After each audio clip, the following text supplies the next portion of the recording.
ஒரு மனிதனுடைய வாழ்க்கையிலே அவன் பூமியிலே வாழ்வதற்காக பல காரியங்களை కష్టపட்டு கொண்டிருக்கிறான். ఒక మనుషుడు ఈ లోకంలో జీవిస్తుండగా ఎన్నో విధానంలో అతడు కష్టపడుతూ ఉన్నాడు. ஆனால் அதனுடைய முடிவானது இந்த உலகத்தோடு முடிந்துவிடும். కానీ దాని యొక్క అంతము అన్నది ఈ లోకముతో సమాప్తమవుచున్నది. ஆனால் இயேசு கிறிஸ்து என்ன செய்கிறார்? కానీ యేసుక్రీస్తు ఏమి చేస్తున్నాడు? இந்த உலகத்திலே வாழ்கிற கர்த்தருடைய ஜனங்களை, ఈ లోకంలో జీవించేటువంటి తన యొక్క బిడ్డలను, அவருடைய வாழ்க்கையில் ஒரு நாள் மரணத்தை சந்தித்த பிறகு వారు అనగా మరణము తదనంతరం அழிவில்லாத நித்திய ஜீவனை சுதந்திரிக்க வேண்டும் என்று விரும்புகிறார். మరి నిత్య జీవమును పొందులాగున దేవుడు దయచేయవాడుగా ఉన్నాడు. இது பிதாவின் சித்தமாய் காணப்படுகிறது. ఇది తండ్రి యొక్క చిత్తముగా ఉన్నది. மூணு காரியங்களை பார்க்க போகிறோம். మనం మూడు కార్యములను మనం ఇప్పుడు చూడనే ఉన్నాం. பாவம், சாபம், மரணம் என்று மூன்று நிலைகள் காணப்படுகிறது மனிதனுக்கு. మనుషుల్లో పాపమును, శాపమును, అలాగే మరణము అనబడినటువంటి మూడు కార్యములు కలదు. సంగీతం 40వ అధ్యాయం 17వ వచనాన్ని వాసిద్దాం. కీర్తన గ్రంథం 40లో 17వ వచనం చదువుకుందాం.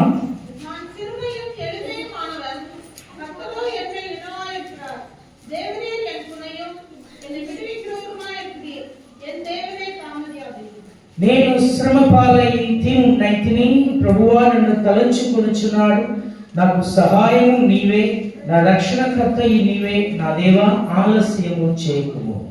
கர்த்தரோ என்மேல் நினைவாக இருக்கிறார் சொல்லப்படுகிறது. మరి దేవుడు నా గురించి తలంపు కలిగి ఉన్నాడని చెప్పబడి ఉన్నది. அடுத்து சொல்லப்படுகிறது, விடுவிக்கிறவருமாய் இருக்கிறீர். మరి నీవే నాకు విడుదల దయచేవాడవు. உங்கள் மேல் தேவனானவர் நினைவாய் இருக்கிறார். మీపై దేవుడు తలంపు కలిగి ఉన్నాడు. అనేక కడలిகள் కవలయోడు కష్టపడుகிறோம். అనేకులు అప్పులతో మనము కష్టపడుతూ ఉన్నాం. అనాథే పోల வாழ்கிறேன், అనాథ వలె జీవిస్తున్నాను. என்னை புரிந்து கொள்ள யாரும் கிடையாது. మరి నన్ను గ్రహించి వారు ఎవరు లేరు. நான் ஏதோ சொல்ல பார்க்கிறேன், నేను ఏదో చెప్పాలని తలస్తున్నాను. யார்கிட்ட போய் சொல்றது? ఎవరి యొద్ద చెప్పడము? அது பிரச்சனைகளா இருக்கலாம், సమస్య కావచ్చు, பாவங்களா இருக்கலாம், పాపములు కావచ్చు, இனம் புரியாத போராட்டங்களாய் காணப்படலாம். మరి గ్రహించలేనటువంటి సమస్యలు కావచ్చు. அருமையான சகோதரி சகோதரியே, ప్రియమైనటువంటి సహోదర సహోదరి, உண்மையில் ஒருவர் நினைவாய் இருக்கிறார் வேதம் சொல்கிறது. నిన్ను కూర్చి తలచువారు ఉన్నారని బైబిల్ బోధిస్తున్నది. హల్లెలూయా, హల్లెలూయా. உங்கள் ஒவ்வொருவர் மேலும் தேவனாய் கர்த்தர் நினைவாய் இருக்கிறார். మీ ప్రతి ఒక్కరిపై దేవుడు తలంపు కలిగిన వాడుగా ఉన్నాడు. உலகத்திலே யார் உங்களை கைவிட்டாலும், ఈ లోకంలో ఎవరు మిమ్మల్ని చెయ్యిడిచినను, யார் உங்களை மறந்து விட்டாலும், ఎవరు మిమ్మల్ని మరచిపోయినను, உங்களை சிருஷ்டித்த தேவனாய் கர்த்தர் உங்கள் மேல் நினைவாய் இருக்கிறார். మిమ్మల్ని సృష్టించిన దేవుడు మీపై తలంపు కలిగిన వాడుగా ఉన్నాడు. அவர் நினைவாய் இருக்கிறவர் மாத்திரமல்ல, ఆయన తలంపు కలిగిన వాడు మట్టుకు కాకుండా தன்னோடு நீங்கள் இருக்க வேண்டும் என்று விரும்புகிறார். ఆయనతో మీరు ఉండవలనని కోరుచూ ఉన్నాడు. அவரோடு எங்கு இருக்க வேண்டும் என்றால், ఆయనతో మీరు ఉండాలి అంటే பூமியில மாத்திரமல்ல, భూలోకంలో మట్టుకు కాకుండా அழிவில்லாத அந்த நித்திய ஜீவனிலும் இருக்க வேண்டும் என்று விரும்புகிறார். ఆ యొక్క నిత్య జీవంలో కూడా మీరు ఉండవలనని కోరుతున్నాడు. யோவான் 1వ అధ్యాయం 21వ వచనం విధమాయి சொல்கிறது. యోహాను 1:21 ఇలాగ సెలవిస్తున్నది. యోహాను 1:21.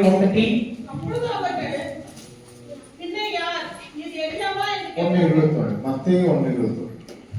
మత్తయి సువార్త மத்தேயு 1:21. మత్తయి సువార్త 1:21. அவர் ஒரு குமாரனை பெறுவார், அவர் இயேசு என்று பெயரிடுவாயாக.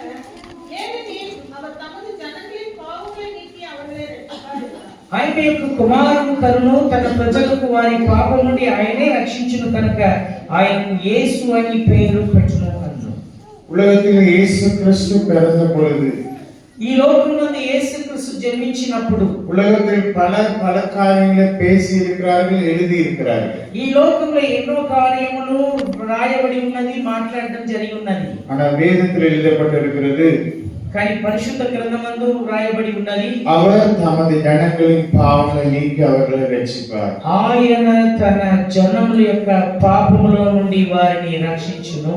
హల్లెలూయా, హల్లెలూయా. இந்த உலகத்தில் பாவத்திலிருந்து விடுதலை பெறுவதற்காக, ఈ లోకములో పాపముల నుండి విడుదల పొందడానికి புறஜாதி மக்கள் தான தர்மங்களை செய்கிறார்கள். అన్యులు దానములు చేదురు, ధర్మములు చేదురు. அநேக மலைகளில் சென்று பூஜைகளை செய்கிறார்கள். కొండ మీద ఎక్కుచున్నారు, పూజలు చేస్తున్నారు. கங்கையில போய் குளிக்கிறார்கள். గంగలో వెళ్ళి స్నానం చేస్తూ ఉన్నారు. என்னென்னமோ செய்து பார்க்கிறார்கள். ఏ ఏ కార్యం అన్ని కూడా చేస్తూ ఉన్నారు. அவர்கள் வாழ்க்கையில் இருந்து பாவத்திலிருந்து விடுதலை பெற முடியவில்லை. కానీ వారి జీవితంలో నుండి పాపం నుంచి విముక్తి లేదు.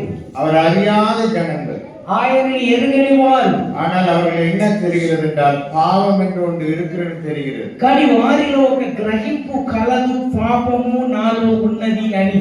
ஆனால் உங்களுக்கு எனக்கு இயேசு கிறிஸ்து இருக்கிறார். కానీ మీకు నాకును మన ప్రభు అయిన యేసు క్రీస్తు ఉన్నాడు. உங்களுடைய பாவங்களை நீக்கி அவர் ரட்சிப்பார் என்று வேதம் சொல்கிறது. మీ పాపములో నుండి రక్షించును అని బైబిల్ సెలవిస్తూ ఉన్నది. ஒருவேளை நீங்கள் நினைக்கிற அந்த பாவத்திலே உலகத்திலே வாழும் பொழுது, ఒకవేళ మీరు అనుకోవచ్చు ఈ లోకంలో జీవిస్తూ ఉండగా அது சந்தோஷமா இருக்கும், సంతోషంగా ఉండవచ్చును, அது உங்கள் வாழ்க்கையில ஒரு திருப்தி படுத்தும். మీ జీవితంలో అది గొప్ప తృప్తిని ఇచ్చును.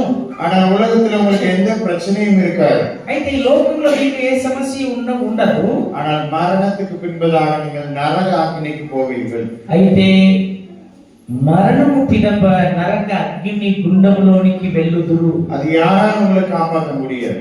ఆ యొక్క శిక్ష నుండి ఎవరు కూడా తప్పించలేరు. அப்ப தமது ஜனங்கள் அழிவதை தேவனாய கர்த்தர் விரும்பவில்லை. తన ప్రజలు నాశనంలోనికి వెళ్ళడం దేవుడు ఆశించడం లేదు. வேதம் சொல்கிறது உலகத்தின் பாவத்தை சுமந்து தீர்க்கிற தேவ ஆட்டுக்குட்டி என்று சொல்லப்படுகிறது. లోకపు పాపమును మోసి తీర్చినటువంటి దేవుని గొర్రెపిల్లని సెలవిస్తూ ఉన్నారు. யார் யாரெல்லாம் இயேசு கிறிஸ்துவை ஏற்றுக்கொள்கிறார்களோ, ఎవరెవరు యేసు క్రీస్తును అంగీకరిస్తూ ఉన్నారో அவருடைய பாவங்களிலிருந்து இயேசு கிறிஸ்து விடுதலை செய்கிறார். వారి యొక్క పాపములో నుండి యేసు క్రీస్తు విడుదల దయచేస్తూ ఉన్నాడు. வேதம் சொல்கிறது, బైబిల్ సెలవిస్తున్నది. யோவான் 8ஆம் அதிகாரம் 32ஆம் வசனம் 36ஆம் வசனங்களை கவனிப்போம். యోహాను 8లో 32 36. சத்தியத்தை அறிவிப்பேன், சத்தியம் உங்களை விடுதலையாக்கும் என்றார். సత్యమును ఎరుగుదురు, సత్యమును విడిపించును. 36 కూడా. ஆகையால் குமாரன் உங்களை விடுதலையாக்கினார், மெய்யாகவே விடுதலையாவீர்கள். కావున కుమారుడు మిమ్మల్ని స్వతంత్రులుగా చేసిన యెడల మీకు నిజముగా స్వతంత్రులై ఉందురు. சத்தியம் உங்களை விடுதலையாக்கும், సత్యము మిమ్మల్ని విడిపించును. குமாரனா இயேசு கிறிஸ்து உங்களை பாவத்திலிருந்து விடுதலையாக்குவார். ప్రభువైన యేసుక్రీస్తు మిమ్మల్ని పాపములో నుండి విడిపించును. இதுக்காகவே தேவ குமாரனா இயேசு கிறிஸ்து பூமியிலே வந்தார். దీనికై ప్రభువైన యేసుక్రీస్తు ఈ లోకమునకు వచ్చెను. இந்த பாவத்திலிருந்து உங்களை விடுதலை செய்யும்படியாக வந்த இயேசு கிறிஸ்து ఈ పాపములో నుండి విడిపించడానికి ప్రభువైన యేసుక్రీస్తు பாவத்தின் நீதியின் நியாயத்தீர்ப்பை குறித்து கண்டித்து உணர்த்துவேன் என்று சொன்னார். పాపమును కూర్చియు నీతిని కూర్చియు న్యాయమును కూర్చియు మిమ్మల్ని గ్రహింప చేయనని చెప్పను. ஏன் இவைகளை கண்டித்து உணர்த்த வேண்டும்? ఎందుకు గ్రహింప చేయాలి? ஒரு மனிதனுடைய வாழ்க்கையில் அவன் கெட்டு போவானே ஆனால், ఒక మనుషుడు తన యొక్క జీవితంలో నశించిపోతే, ஒரு பொருள் கெட்டு போகும் பொழுது யாருக்குமே பிரயோஜனம் இல்லாமல் போய்விடும். ఒక వస్తువు కుళ్ళిపోతే అది ఎవరికి కూడా ప్రయోజనం లేదు. ஒருவரும் கெட்டு போக கூடாதுன்னு சொல்லி தேவன் நம்முடைய குமாரனை அனுப்பினார். ఎవరు కూడా నశించకూడదని తన కుమారుని తండ్రి పంపించెను. இந்த விடுதலை இயேசு கிறிஸ்து மாத்திரமே உங்களுக்கு தர முடியும். ఈ స్వాతంత్ర్యమును ప్రభువైన యేసుక్రీస్తు మాత్రమే ఇవ్వగలడు. இந்த விடுதலை இலவசமாய் அவர் கொடுக்கிறவர். ఈ విడుదలను ఆయన ఉచితంగా ఇస్తున్నాడు. இப்ப வேதம் சொல்கிறது, బైబిల్ సెలవిస్తున్నది, பாவம் என்ற பகுதியை மாத்திரம் இவ்விதமாய் சொல்கிறது. పాపము అనబడినటువంటి ఈ భాగముని ఇలాగా సెలవిస్తున్నది. யோவான் 8ஆம் அதிகாரம் 34-35ஆம் வசனம். యోహాను 8లో 34-35 వచనములు. இயேசு அவர்களுக்கு பிரதியுத்தரமாக, பாவம் செய்கிறவன் எவனும் பாவத்துக்கு அடிமையாய் இருக்கிறான் என்று மெய்யாகவே உங்களுக்கு சொல்கிறேன். அடிமையானவன் என்றைக்கும் வீட்டிலே தன் நிலைக்கிறான், குமாரன் என்றைக்கும் நிலைத்திருக்கிறார். అందుకే యేసు పాపము చేయి ప్రతివాడు పాపమునకు దాసుడని నీతో నిశ్చయంగా చెప్పుచున్నాను. దాసుడు ఎల్లప్పుడూ ఇంటిలో నివాసము చేయడు, కుమారుడు ఎల్లప్పుడూ నివాసము చేయను.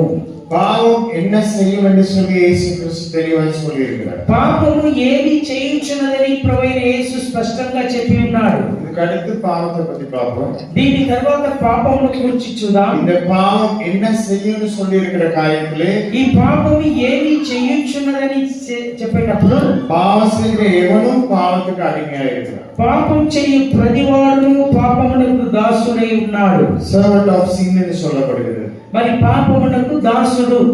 எந்த பாவத்தில் நீங்க இருக்கீங்களோ మీరు ఏ పాపములో ఉన్నారో அதிலிருந்து நீங்கள் விடுதலையாகவே முடியாது. అందులో నుంచి బయటికి మీరు రాజాలరు. அது விபச்சாரமா இருக்கலாம், అది వ్యభిచారం కావచ్చును, விக்கிரக ஆராதனையா இருக்கலாம், విగ్రహ ఆరాధన కావచ్చును, பொய் சொல்றதா இருக்கலாம், అబద్ధం ఆడుట కావచ్చును, கோபப்படுகிறதா இருக்கலாம், కోపము కావచ్చును, சண்டை போடுகிறதா இருக்கலாம், జగడం ఆడుట కావచ్చును, பல பாவங்களும் ఎన్నో విధమైనటువంటి పాపములు. இதிலிருந்து நீங்கள் விடுதலை ஆக மாட்டீர்கள் வேதம் சொல்கிறது. దీనిలో నుండి మీరు విడుదల పొందలేరని బైబిల్ సెలవిస్తున్నది. ஏனென்றால் வேதம் சொல்கிறது, ఎందుకంటే బైబిల్ బోధిస్తున్నది பாவம் செய்கிற எவனும் பாவத்துக்கு அடிமையாக இருக்கிறான்னு சொல்லப்படுகிறது. పాపము చేయు ప్రతివాడు పాపమునకు దాసుడై ఉన్నాడు. அப்ப வேதத்துல பாவத்தை குறித்து தேவனாய கர்த்தர் இன்னும் தெளிவா சொல்லிக் கொடுப்பதற்காக வார்த்தைகளை வைத்திருக்கிறார். మరి పాపమును గురించి ఇంకా స్పష్టంగా చెప్పడానికి కొన్ని మాటలు ఆయన వాడుతున్నాడు. இப்ப நான் சில கேள்விகளை கேட்கிறேன், కొన్ని ప్రశ్నలు అడుగుతున్నాను. எனக்கு கோபமே வரலான்னு சொல்றவங்க எத்தனை பேர் இருக்கு? கை నాకు வச்சுட்டு కోపమే రాదు అని చెప్పేవారు ఎందరు ఉన్నారు? చేయండి, చూపించండి. எனக்கு கோபமே வரல, கை வச்சுட்டு. నాకు కోపము అను రానే రాదు. கோபமே எனக்கு வரல, కోపమే అసలు నాకు రాదు. ஒண்ணுக்குமே நம்ம பேச மாட்டோம், அப்படியே இந்த வார்த்தையை கேட்டு போயிடணும். దేనికి మేము స్పందన చేయము, అలాగే కూర్చొని మేము వినేసి వెళ్ళిపోతాం. முடிவு எடுத்துட்டீங்களா? తీర్మానమే తీసుకున్నారా? இப்போ ஏன் கோபம் வருது? దేనికి కోపం వస్తున్నది? ஏன் கோபம் வருது? కోపం ఎందుకు వస్తున్నది? அழகான ஒரு முகம் கோபம் எப்படி ஆயிடுது? చక్కనటువంటి అందమైనటువంటి ముఖము కోపం వస్తే ఎలా మారిపోతుంది? கிட்டத்துல ஒரிசால ஒரு ஆலயத்துல மெசேஜ் கொடுக்க போயிருந்தோம். మరి ఒరిస్సాలో దేవుని ఆలయమునందు వాక్యం ఇవ్వడానికి వెళ్ళినాము. அந்த ஆலயத்துல ஒரு கேள்வி கேட்டோம். ఆ యొక్క సంఘమునందు ఒక ప్రశ్న అడిగినాము. புருஷன்மார்களை அடிக்கிறவங்க மாத்திரம் கையை வச்சுக்கணும். భర్తను కొట్టేటువంటి భార్యలు ఎంతమందో చేయొద్దండి అనేసి. எத்தனை பேர் வச்சிருப்பாங்க? ఎంతమంది చేయొద్ది ఉంటారు? சபையில முக்காவாசி பெண்கள் సంఘంలో అంటే ముప్పావు సంఘం முக்காட போட்டு மூடிக்கிட்டு கையை வச்சுட்டாங்க. ముసుకైతే వేసుకున్నారు కానీ చేయొద్దినారు. யார் அடிக்கிறவங்க? ఎవరు కొట్టేవారు? தன்னுடைய புருஷனை அடிக்கிறவர். కానీ ఇంకా భర్తలను కొట్టేటువంటి వారు. கோபம் வந்து எத்தனை புருஷன் அடி வாங்குறீங்கன்னு தெரியல. కోపం వచ్చి ఎంతమంది భర్తలు దెబ్బలు తింటున్నారో తెలియట్లేదు. புதுசா திருமணம் பண்றவங்க பயந்துறாங்க. మరి కొత్తగా వివాహం అవ్వవలసిన వారు భయపడకండి, இப்படியெல்லாம் நடக்குமா அப்படின்னு. ఇలాగే జరుగుతాయి అని. இப்படி ஒரு கோபம் வந்தது சுபாவம் மாறுகிறது. కోపము రాగానే స్వభావములు మారిపోతున్నది. அப்ப வேதம் சொல்கிறது, கோபம் கொண்டாலும் பாவம் செய்யாதிருங்கள். కోపము పడినను పాపము చేయకుడి.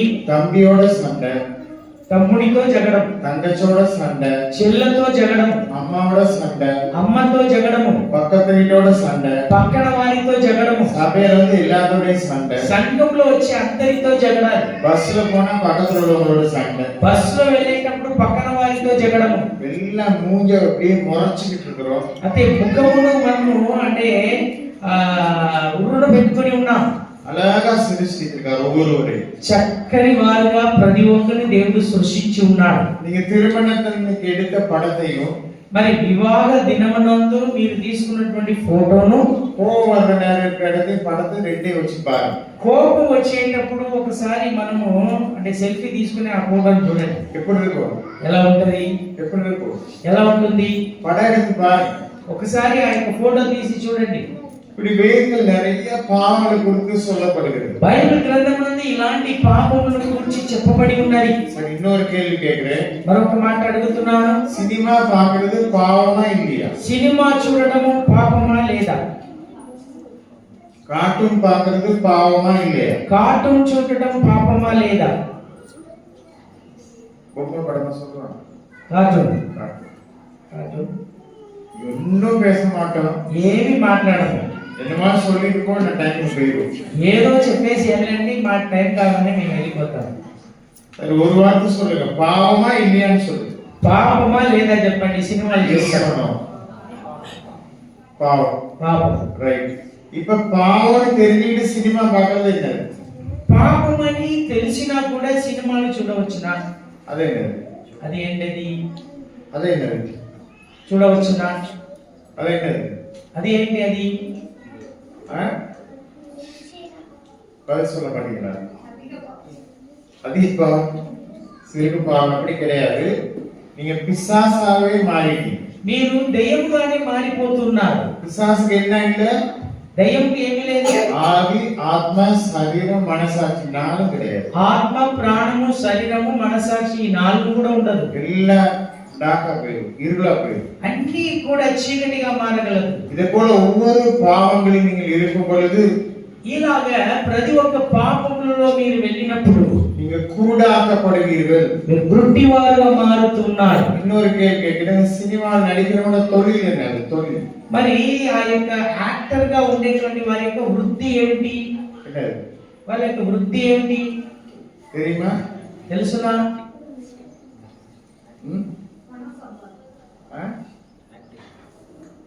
தொழில் என்ன? அவங்க వారి యొక్క వృత్తి ఏమిటి? prostitute, விபச்சாரி. వాళ్ళందరూ కూడా వ్యభిచారులుగానే ఉంటారు. எல்லா விபச்சாரம் தான் செய்வார். వారిలో కూడా ఆ యొక్క పాపంలో మునిగి ఉంటారు.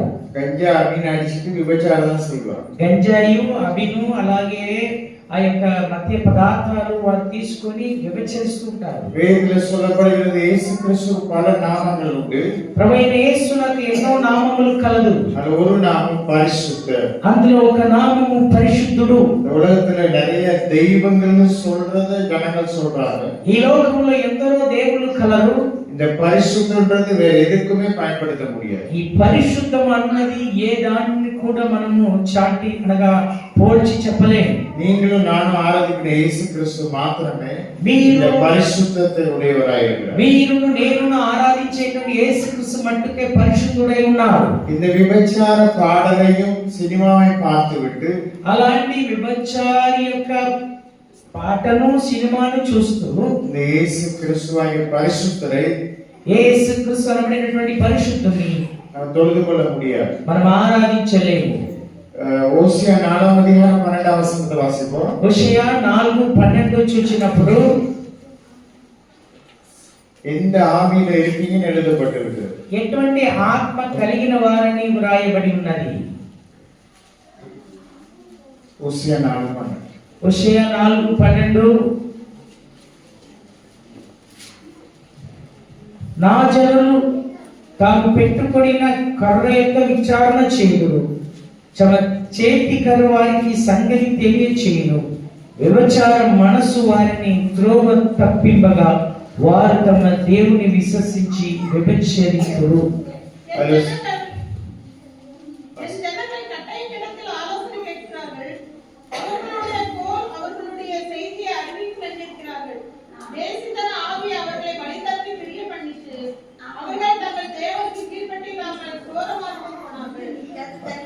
அதில் சொல்லப்படுகிறது வேசித்தன ஆவி அவர்களை வழி தப்பி திரிய பண்ணின்னு சொல்லப்படுகிறது. వ్యభిచార మనసు వారిని త్రోవ తప్పించి ఉన్నది. அவர்கள் தேவனுக்கு கீழ்ப்படிய மாட்டார்னு சொல்லப்படுகிறது. వారు దేవునికి లోబడరు.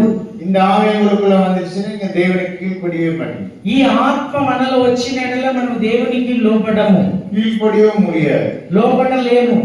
கார்ட்டூனை பத்தி எடுத்துக்கிட்டீங்கன்னா కార్టూన్ విషయంలోకి వస్తే சுவரன்னு சொல்லுவோம். சுவர் பேசிக் பிரின்சிபல் அதை சொல்லுவோம். ఆ యొక్క దాని యొక్క సారాంశం ఏమిటంటే 9 మిருகங்களுடைய బిహేవియర్స్ எடுத்து தான் கார்ட்டூன் தயாரிக்கப்படும்.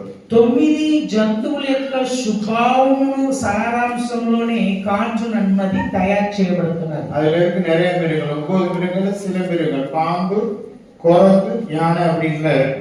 మరి అందులో సర్పము కలదు, కోతి కలదు, ఏనుగు కలదు. அது எப்படி நடக்குதோ அதை வச்சுதான் கார்ட்டூன் தயாரிக்கப்படும். అది ఎలాగ సంచరించుచున్నదో దాని యొక్క సారాంశంలోనే కార్టూన్ తయారు చేయబడుతున్నది. தயாரிச்ச பிறகு பூஜை வைக்கப்படும். అది చేయబడిన తర్వాత పూజ చేయబడుతుంది, யாகம் செய்யப்படும். యాగం చేయబడుతుంది. அதுக்கு பிறகு டெலிவிஷன்ல டெலிகாஸ்ட் பண்ணப்படும். ఆ తర్వాతనే వారు ఆ యొక్క టెలికాస్ట్ చేదురు. இந்த பிள்ளைகள் எல்லாம் சின்ன பிள்ளைகளை எவைகள் பார்க்குதோ చిన్న పిల్లలు ఏ వాటిని చూస్తున్నారో அவைகளுக்கு இவைகள் அடிமைகளாகும். వాటికి వారు బానిసులుగా మారగలరు. சில பிள்ளைகளை பார்த்தீங்கன்னா குரம் மாதிரி ஏறிக்கிட்டு இருக்கும், மரத்துல எல்லாம் ஏறிக்கிட்டு இருக்கும், அடக்கவே இல்லை. కొంతమంది పిల్లలు కోతిలాగా చెట్టు మీద ఎక్కుతారు, వారిని ఎన్నడూ కూడా మనము వశపరచలేము. பெற்றோருக்கு கீழ்ப்படியாது. తల్లిదండ్రులకు లోబడరు. ஒரு மிருக சுபாவம் சின்ன வயசுல ஆரம்பிச்சு మరి ఆ యొక్క మృగ జంతువుల యొక్క స్వభావము పసిప్రాయం నుండి రాగలదు. இவ்விதமாய் வேதத்தில் இவைகளை குறித்து தெளிவா எழுதப்பட்டிருக்கிறது. ఈలాగా పరిశుద్ధ గ్రంథంలో స్పష్టంగా వ్రాయబడి ఉన్నది. அப்போ உங்க வாழ்க்கையில இயேசு கிறிஸ்து இந்த பாவத்திலிருந்து விடுதலை செய்ய வேண்டுமேயானால், అయితే మీ జీవితంలో ఈ పాపము నుంచి ప్రభువైన యేసు విడిపించాలంటే பாவம் என்றால் என்ன என்பதை நீங்கள் அறிந்து கொள்ள வேண்டும். పాపం అంటే ఏమిటని మీరు తెలుసుకోవాలి. வேதம் சொல்கிறது பாவம் செய்கிறவன் பிசாசினால் உண்டாகி இருக்கிறான். పాపం చేయువాడు వాడు అపవాది యొక్క బీజమై ఉన్నాడు. பாவம் செய்கிறவன் தேவனை அறியான். పాపం చేయువాడు దేవుణ్ణి ఎరుగడు. இப்படி நிறைய எழுதப்பட்டிருக்கிறது. ఇలాంటి ఎన్నో వ్రాయబడి ఉన్నది. அருமையான சகோதரி சகோதரியே, ప్రియమైనటువంటి సహోదర సహోదరి, இந்த வாழ்க்கையில் இந்த பாவத்திலிருந்து விடுதலை பெற வேண்டுமேயானால், మీ జీవితంలో పాపంలో నుండి విడుదల పొందాలంటే இந்த பாவம் எப்படி ஒரு மனிதனுக்குள் நுழைகிறது என்று பார்க்கும் பொழுது ఈ పాపము ఒక మనిషిలోనికి ఎలాగ వస్తుందని చూసినప్పుడు ஆதியாகம புத்தகத்தை நீங்கள் வாசித்திருப்பீர்கள். ஏதேன் தோட்டத்தில் தேவனாய் கர்த்தர்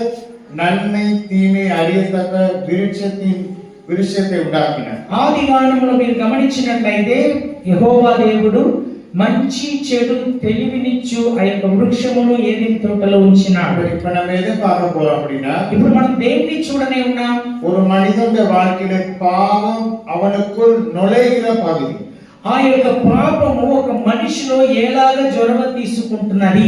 இயேசு கிறிஸ்து சொன்னது பாவம்னா என்னன்னு சொன்னாரு. యేసయ్య ఏమంటున్నాడు? పాపం అంటే ఏమిటని చెప్పి ఉన్నాడు. எப்படி இருக்கும், அது என்ன செய்யும்னு சொன்னாரு. పాపం అంటే ఎలాగా, అది ఏమి చేయుచున్నది అని చెప్తున్నాడు. రెండవది పాపத்தின் கிரியைகளை சொல்லப்பட்டது. రెండవదిగా పాపపు క్రియలు చెప్పబడి ఉన్నది. மூணாவது பாவம் ஒரு மனிதனுக்குள் எப்படி நுழையும். మూడవదిగా ఒక పాపం అన్నది ఒక మనిషిలోనికి ఎలాగ జొరవ తీసుకుంటున్నది. இந்த பழத்தை சாப்பிட வேணாம், நீ சாப்பிடும் பொழுது மரிப்பீர்கள் இயேசு கிறிஸ்து சொன்னார். ఆ యొక్క పండును తినవద్దు, తిను దినమున మీరు చనిపోదురని చెప్పారు. பிசாசு சொல்லுது இந்த பழத்தை சாப்பிட்டால் நீ உயிரோடு இருப்பாய். అపవాది అంటున్నాడు ఆ యొక్క పండును తిను దినమున మీరు ప్రాణముతో ఉండేదరు. அவர்கள் ரெண்டு சத்தத்தை கேட்கிறார்கள். వారు రెండు స్వరములు వింటున్నారు.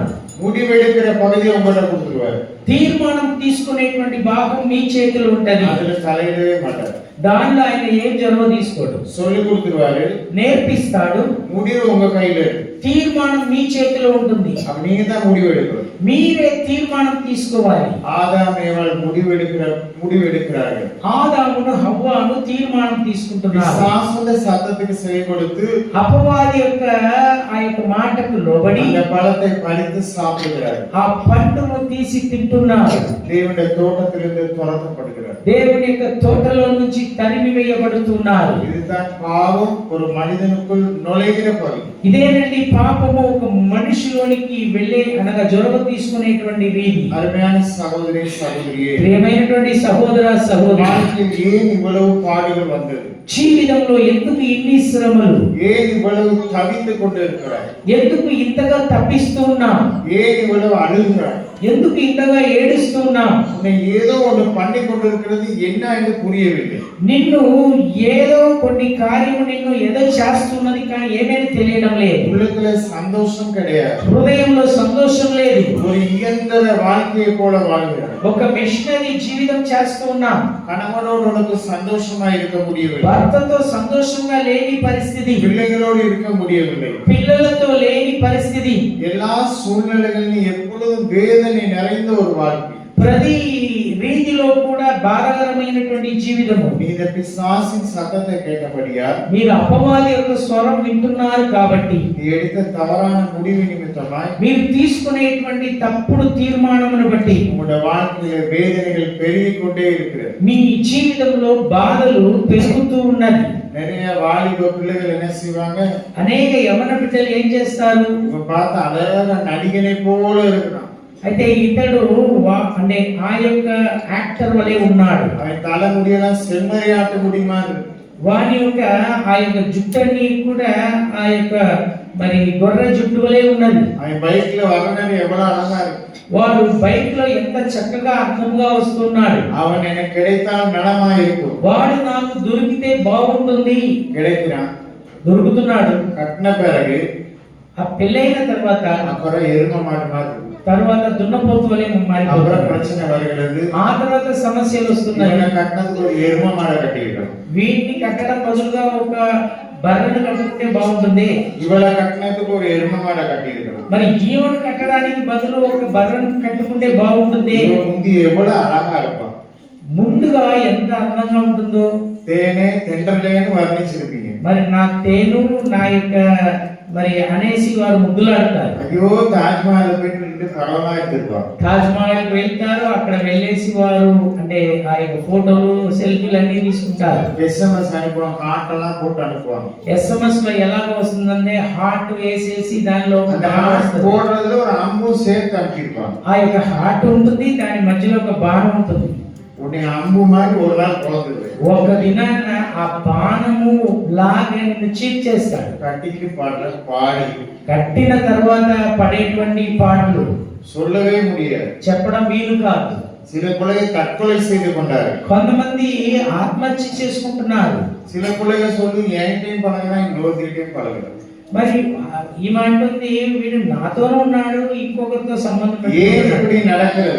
ఎందుకు ఇలాగ జరుగుతున్నది? உங்க வாழ்க்கையில முடிவெடுக்கிற பகுதி మీ జీవితంలో తీర్మానం తీసుకునేటువంటి భాగం தேவனுடைய சத்தத்துக்கு செவி கொடுக்க வேண்டும். దేవుని యొక్క మాటకు లోబడాలి. உருவங்களை பார்த்து ஏமாறக்கூடாது. ఆకారమును చూసి మోసము పోవద్దు. சூழ்நிலைகளை பார்த்து ஏமாறக்கூடாது. పరిస్థితులను చూసి మోసము పోవద్దు. இயேசு கிறிஸ்து சொல்றாரு, యేసుక్రీస్తు అంటున్నాడు, என்னுடைய ஆடுகளின் சத்தத்தை அறிந்திருக்கிறது. నా గొర్రెలు నా స్వరమును వినును. என்னுடைய ஆடுன்னு சொல்றாரு. నా గొర్రెలు అని అంటున్నాడు. அவன் சொல்லுவான், நான் ஜெபிக்கிறேன், அவர் என்னோட பேசுவது கிடையாது. మరి కొంతమంది అంటారు నేను మాట్లాడుతున్నాను, ఆయన నాతో మాట్లాడడం లేదంటారు. எனக்கு இப்ப இவ்வளவு நாள் பேசினதே கிடையாது. ప్రభు నాతో ఎప్పుడు కూడా మాట్లాడడం లేదంటారు. வேதம் சொல்கிறது, బైబిల్ సెలవిస్తున్నది, அவருடைய ஆடா இருக்கிறவர்களுக்கு மாத்திரமே அவருடைய சத்தம் கேட்கும். ఆయన యొక్క గొర్రెలుగా ఉండేటువంటి వారికి ఆయన యొక్క స్వరం వినబడును. அப்ப நான் ஆடா இல்லாட்டி இப்ப என்னவாதான் இருக்கிறேன். మరి నేను గొర్రెగా కాకపోతే ఏమై ఉన్నాను? வேதத்துல பாத்தீங்கன்னா 91 சங்கீதத்துல வரும், మరి 91 కీర్తనలో మనం చూడగలము. சிங்கம் இருக்கு, సింహం ఉన్నది, சர்ப்பம் இருக்கு, సర్పం ఉన్నది, இன்னும் இருக்குது, அதுல நிறைய மிருகங்கள் இருக்குது. అందులో ఇంకా వేరే వేరే జంతువులు ఉంటాయి. 22 சங்கீதத்துல துஷ்ட நாய்கள் என்று சொல்லப்படுகிறது. 22వ కీర్తనలో మరి దుష్టమైనటువంటి కుక్కలని రాయబడి ఉన్నది. இங்கிலீஷ் பைபிள்ல பவர் ஆஃப் டாగ్స్ என்று சொல்லப்படுகிறது. మరి ఇంగ్లీష్ లో అది పవర్ ఆఫ్ డాగ్ అని రాయబడి இப்போ ఉన్నది. ஒரு மிருகத்தை மாத்திரம் பார்ப்போம். ఇప్పుడు ఒక్క జంతువును మాత్రం చూద్దాం. சிங்கத்துடைய சுபாவம் எப்படி இருக்கும்? సింహం యొక్క స్వభావం ఎలా ఉంటుంది? எத்தனை பேர் சிங்கம் பார்த்திருக்கீங்க? ఎంతమంది సింహమును చూసి ఉన్నారు? டிவில எல்லாம் நேரடியா, టీవీలో కాదండి, తిన్నగా చూసి ఉన్నారా? తిన్నగా చూసి ఉన్నారా? குஜராத் போனா பார்த்திருக்கலாம். గుజరాత్ వెళ్తే చూడగలం. அதுல இருக்குது சிங்கத்துக்கு நீங்க கிட்ட போனீங்கன்னாலே உருமது. సింహం దగ్గర వెళ్ళగానే అది గర్జన మొదలు పెడుతుంది. ஏதாவது ஒரு பொருள் ஆனா கூட உடனே டக்குனு போகும். ఏదైనా వస్తువు కొంచెము ఏదైనా దగ్గర కనబడితే అది వెంటనే కోపం వస్తుంది. அதுல நிறைய சுபாவம் இருக்கு, நான் ஒண்ணு மாத்திரம் சொல்றேன், டைம் பத்தாது. మరి దాంట్లో ఉండేటువంటి ఒకే ఒక స్వభావం మాత్రం మనం చూద్దాం. இந்த சுபாவம் உங்களுக்குள்ள இருந்து நீங்க யாரு? ఈ స్వభావం మీలో ఉంటే మీరు ఎవరు? என்ன இது? మీరు ఎవరై ఉన్నారు? நீங்க யாரா இருக்கீங்க? మీరు ఎవరై ఉన్నారు? ஆ? సింహమై. சிங்கமா இருக்கு. మీరు జంతువుగా సింహంగా మారిపోతున్నారు. சிங்கம் இந்த நேரம் என்ன செஞ்சுட்டு இருக்கும்? సింహము ఎప్పుడు ఏం చేయను? புருஷனை பார்த்து உருமும். మరి భర్తను చూసి ఎప్పుడు గర్జిస్తా ఉంటాయి அந்த అన్నమాట. பிள்ளைகளுக்கு ஒரு பட்ட பேர் இருக்கு. ఈ పిల్లలకు కొన్ని అంటే పేర్లు పెడుతుంది. பாஸ்டர் ஒரு வேதத்துல ஒரு பேர் வச்சிருப்பாரு. మరి పాస్టర్ గారు అయితే బైబిల్ నుంచి ఒక మంచి పేరు ఇచ్చి ఉంటాడు. இதுகளுக்கு வேற பேர் வச்சு திட்டுவாங்க. కానీ ఈ పిల్లలకి ఇంకొక పేరు పెట్టి తిడతారు. உங்களை என்னன்னு சொல்லி திட்டுவாங்க? మీ మీ అంటే சொல்லுங்க, பின்னுக்கு பார்க்க கூட நீங்க பார்த்து మీ డాడీ మిమ్మల్ని చూసి ఏమని తిడతారు? మీ మమ్మీ గాని డాడీ గాని நீங்க சேஃபா இருக்கீங்க, நம்ம இருக்கும் காப்பாத்தி என்னன்னு சொல்லி ఏమని తిడతారు? என்னன்னு சொல்றாங்க? யாராவது சொல்லுங்க, உங்களை என்ன பேர் வச்சு திட்டுறாங்க? ఏమని పేరు పెట్టి తిడుతున్నారు? என்னன்னு சொல்லுவாங்க? மாடுன்னு சொல்லுவாங்களா? ఎద్దు అంటారా? ஆ? என்னன்னு சொல்லுவாங்க? ఏమని తిడుతున్నారు? நாயின்னு சொல்றாங்களா? ఒరే కుక్క అంటున్నారా? என்னன்னு திட்டுவாங்கன்னா ఏమని తిడుతున్నారు? சொல்லுங்க, வாயத்தர சொல்லுங்க, நம்ம காப்பாத்திடுவோம், அவங்க அடிக்க விட மாட்டோம். నోరు తెరిచి చెప్పండి, మిమ్మల్ని కాపాడుతాం, ఏం దెబ్బలు తగలదు. சொல்லுங்க, நீங்க சொல்லுங்க. You say? Say, Amma. What's your nickname? Nickname. ஐஸ்வர்யே நம்ம listen to any nicknames. சரி. என்ன சொல்ற? பிள்ளைகளை பார்த்து எருமை மாடு அப்படின்னா சில பேர். పిల్లల్ని చూసి ఎద్దు అంటాం. அப்ப அந்த பிள்ளைங்க என்ன சொல்லணும்? అప్పుడు పిల్లలు ఏమనాలి? ఎరుమ మాడిన అమ్మ என்ன మాడు? మరి నన్ను నువ్వు దున్నపోతు అంటున్నావంటే నువ్వెవరు? అమ్మవే ఎరుమ మాడుదా? మరి అమ్మ కూడా దున్నపోతు. ఎరుమ మాడికి ఎరుమ మాడు పేరు. మరి దున్నపోతుకే కాదు, దున్నపోతు పుడతాయి. இன்னைக்கு கெர்ச்சிக்கிறோம். இதனால మనం గర్జిస్తున్నాం. அப்ப வேதம் சொல்வது, நீங்க சிங்கமா இருந்தா சத்தத்தை கேட்க முடியாது. అయితే మీరు సింహంగా ఉన్నట్లయితే ఆయన స్వరం వినలేరు. அடுத்து வலுசர்ப்பன்னு சொல்லப்படுகிறது. తదుపరి సర్పం అని చెప్పబడి ఉన్నది. நீங்கள் குற்றவாளியாகும்படி உங்களை குற்றம் சாட்டுகிறோன்னு சொல்லப்படுகிறது. మరి మీరు నేరస్తులు అవునట్లు మీ మీద నేర ఆరోపణ వేస్తుంటాడు. இந்த வசனத்தை கவனமா கவனிச்சுக்கணும். ఈ వాక్యాన్ని శ్రద్ధగా వినండి. குற்றத்தை சொல்ல முடியும், నేరము చెప్పగలము. இந்த வசனத்துல சொல்லியிருக்கோம், వాక్యంలో చెప్పబడి ఉంటది, உங்களை குற்றவாளி ஆக்கும்படி குற்றம் சொல்லுகிறவன் அப்படின்னு எழுதியிருக்கு. మరి మీ మీద నేర ఆరోపణ చేసేటువంటి వాడు. நீ எதையுமே சரியா செய்ய மாட்ட, నువ్వు ఏది కూడా సరిగా చేయవు. வீட்டுல இதை கிளீன் பண்ண மாட்ட, ఇంట్లో సరి అయినటువంటి శుభ్రత சமைக்க தெரியாது, వంట చేయడం రాదు, நல்லா நீக்கிட்டு போயிட்டு வருவேன், బాగుగా అలంకరించుకొని వెళ్ళి వస్తావు. உங்களை எப்பொழுதும் குற்றம் சாட்டுகிற ஒரு காரியம். మిమ్మల్ని ఎల్లప్పుడూ కూడా తప్పుడు పట్టేటువంటి స్వభావం. ஒரு ஊர்ல ஒரு சாதாரண ஒரு குடும்பம் இருந்தாங்க. ఒక మామూలు కుటుంబం ఒక ఊర్లో ఉండేది. பக்கத்து வீட்டுல கார் வாங்க வீடை கட்டுறாங்க.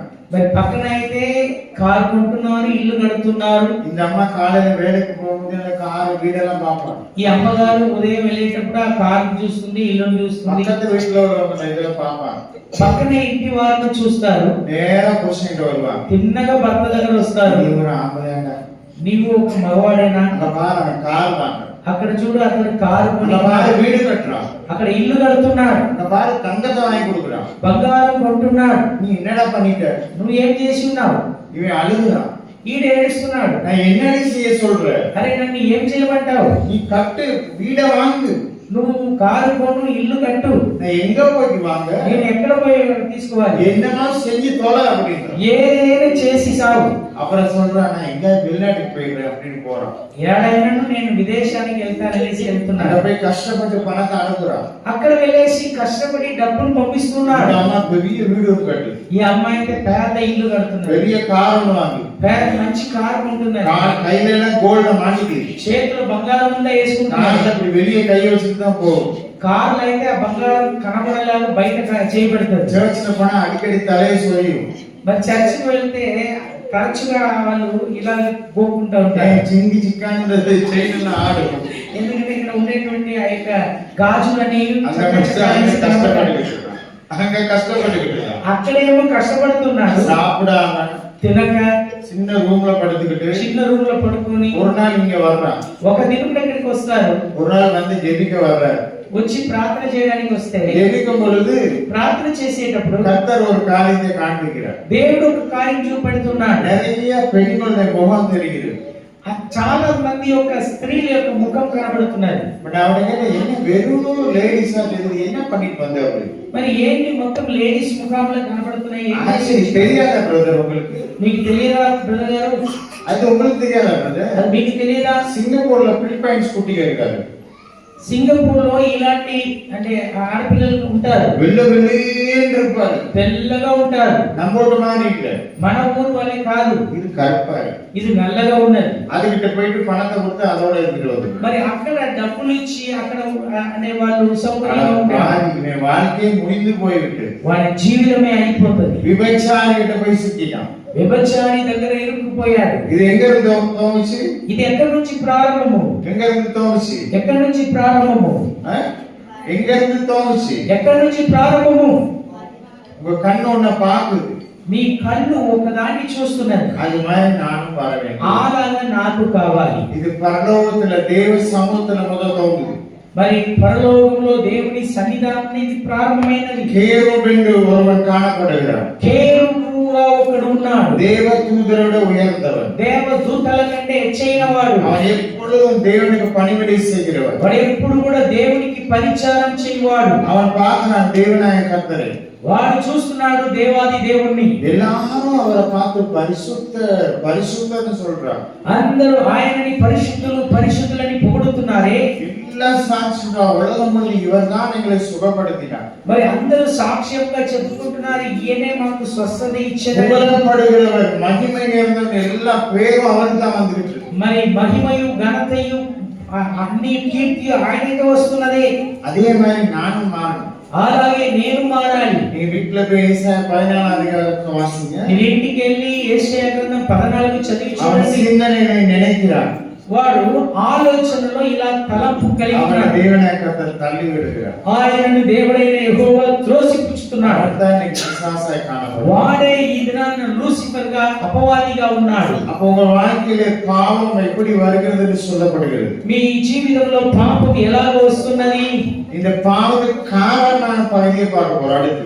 ఈ పాపమునకు కారణం ఏమిటో చూడనే ఉన్నాం. இந்த நுழையிற பகுதியை ஒரு சம்பவத்தை சொல்கிறேன். ఈ పాపం ఎలాగ లోపలికి వస్తుందో ఒక సంఘటన చెప్తున్నాను గమనించండి. இயேசு கிறிஸ்து சொல்றாரு. యేసుక్రీస్తు చెప్తున్నాడు, நீங்கள் ஒவ்வொருவரும் தேவனுடைய ஆலயம் என்று சொல்லப்படுகிறது. మీరు ప్రతి ఒక్కరు దేవుని ఆలయంగా ఉన్నారు. ஒருவன் இந்த தேவாலயத்தை கெடுத்தால் ఒకడు దేవుని ఆలయమును పాడు చేసిన ఎడల தேவன் அவனை கெடுப்பார்னு சொல்லப்படுகிறது. దేవుడు వాటిని పాడు చేయను. அதுல கவனமா வாசிச்சு பாருங்க. శ్రద్ధగా చదివితే தேவனுடைய ஆலயம் உங்க கையில தான் கொடுக்கப்பட்டிருக்கு. దేవుని ఆలయం మీ చేతిలోనే ఇవ్వబడి ఉన్నది. எதுக்கு எடுத்தாலும் பிசாசு தான் செய்றான்னு நீங்க எஸ்கேப் ஆக முடியாது. ఏ దానికైనా కూడా సాతానుడని వాడి మీద నేరం మోపలేరు. அப்ப இதுல வேதம் சொல்கிறது, బైబిల్ సెలవిస్తున్నది, நீங்கள் தேவனுடைய ஆலயம். మీరు దేవుని ఆలయమై ఉన్నారు. அப்ப நான் தேவனுடைய ஆலயமா இருக்கனா இல்லையான்றது எப்படி அறிந்து கொள்வது? నేను దేవుని ఆలయంగా ఉన్నానా లేదని ఎలాగ తెలుసుకోవడం?